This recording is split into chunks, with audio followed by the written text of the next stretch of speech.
दो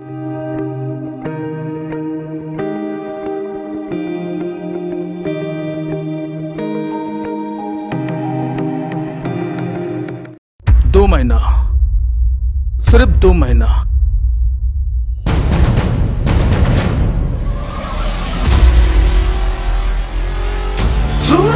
क्या करना है, कैसे करना है, ये सोचे कि काम तू हर दोनों जन के है।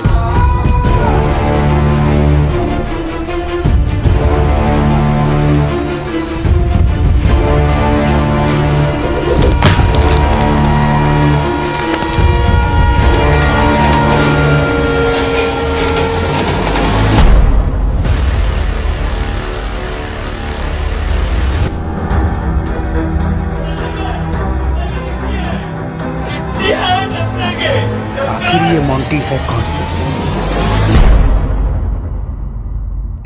सौतेला हमेशा सौतेला ही रही थे।